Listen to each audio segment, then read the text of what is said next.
दोस्तों, मैं रजी अहमद और आप देखना शुरू कर चुके हैं योर वॉइस इंडिया। चलिए नजर डालते हैं इस वक्त की सुर्खियों पर। नीति आयोग के डॉक्टर वीके पॉल ने शुक्रवार को एक प्रेस वार्ता में देश में कोरोना की दूसरी लहर को लेकर कई अहम जानकारियां दी हैं।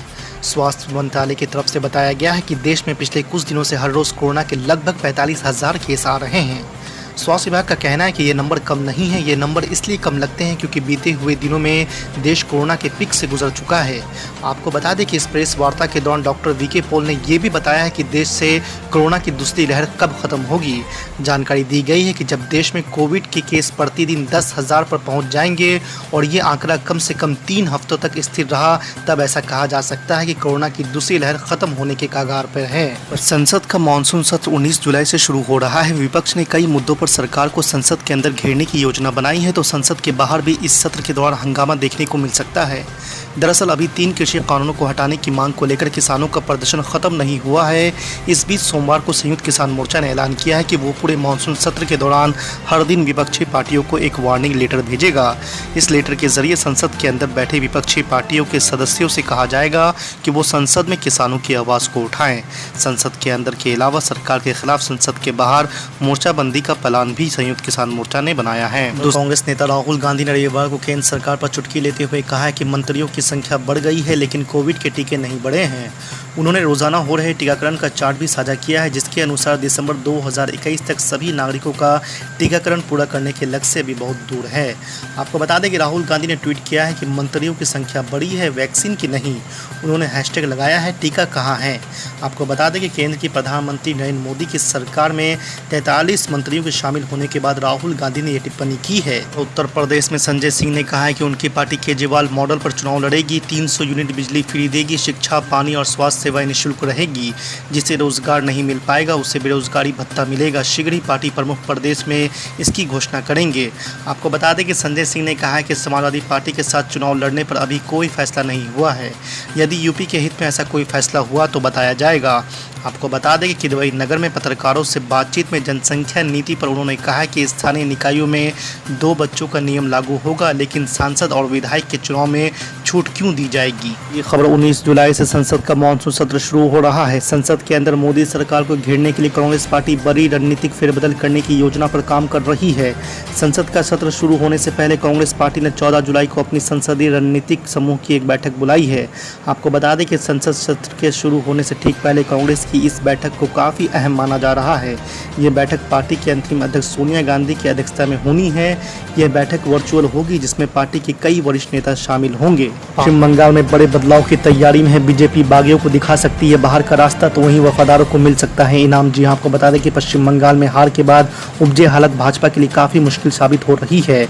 इन हालत को संभालने के लिए अब भाजपा यहाँ कुछ बड़े कदम उठाने की तैयारी में है। बताया जा रहा है कि असंतुष्टों में बड़ी संख्या उनकी है जो चुनाव जीतने के बाद कुछ पाने की आस में भाजपा में शामिल हुए थे, लेकिन विधानसभा चुनाव में करारी हार के बाद उनकी मंशा पूरी होती नहीं दिख रही है, तो माहौल खराब करने में जुटे हुए हैं। इसलिए विधानसभा चुनाव में हार के बाद पार्टी असंतुष्टों और चुनाव से पहले शामिल होने वाले कुछ नेताओं पर कार्रवाई करने की तैयारी में है। इसके साथ ही साथ व्यापक संगठनात्मक फेरबदल करने की भी संभावना है। आपको बता दें कि प्रदेश भाजपा अध्यक्ष दिलीप घोष ने कहा है कि पार्टी अनुशासन से ऊपर कोई नहीं है। ये खबर मानसून का सीजन आते ही आकाशीय बिजली कहर बरपाने लगी है। देश भर में अलग अलग राज्यों में कई लोग आकाशीय बिजली से अपनी जान गंवा चुके हैं। आपको बता दें कि राजस्थान के डिजास्टर मैनेजमेंट की जॉइंट सेक्रेटरी कल्पना अग्रवाल के मुताबिक राज्य में 11 जुलाई तक 23 लोगों की आकाशीय बिजली से मौत हो चुकी है, तो वहीं इससे घायल होने वालों की संख्या 25 है। पर यूपी में अगले साल होने वाले विधानसभा चुनावों को लेकर राजनीतिक सरगर्मियां अचानक तेज हो गई है। इस बीच गुरुवार को यूपी दौरे पर आए एआईएमआईएम चीफ असदुद्दीन ओवैसी ने सोहेलदेव भारतीय समाज पार्टी के अध्यक्ष ओम प्रकाश राजभर से मुलाकात की। इस मुलाकात के बाद दोनों नेताओं ने भाजपा की केंद्र और प्रदेश सरकार पर जमकर हमला बोला है। ओम प्रकाश राजभर ने कहा है कि भाजपा की नैया अब डूब रही है। कल केंद्रीय मंत्रिपरिषद के विस्तार ने साबित कर दिया है कि ये लोग देश में अमन चैन नहीं कायम कर पाए। उन्होंने कहा है कि पिछड़ी जाति के नेता कहाँ थे, अब भाजपा के पास कोई जाति का नेता नहीं जाता है। उन्होंने साफ कहा है कि संकर भागीदारी मोर्चा 2022 में सरकार बनाएगी, ये गारंटी है कि मजलूम अवाम अक़लियतों का कोई आवाज नहीं है और उनको सिर्फ एक इफ्तार की दावत करने से, उनको एक खजूर खिलाने से या एक मुशायरा करने से या कोई कव्वाली का प्रोग्राम करने से खुश हो जाएंगे। मैं इन तमाम लोगों को कहना चाह रहा हूं, ये सर्कस खत्म होगा, ये सर्कस के जोकरों का ये नाटक बंद होगा और ये सर्कस में जो रिंग मास्टर है, ये रिंग मास्टर को समझना चाहिए कि हम इस सर्कस के जोकर नहीं है, हम रिंग मास्टर बनकर तुमको हमारे इशारों पर नचाएंगे इंशाअल्लाह। मेरे अजीज दोस्तों और बुजुर्गों, मेरी इज्जतदार माँ और बहनों, आज उत्तर प्रदेश में कोविड से लाखों लोगों की मौत हुई है।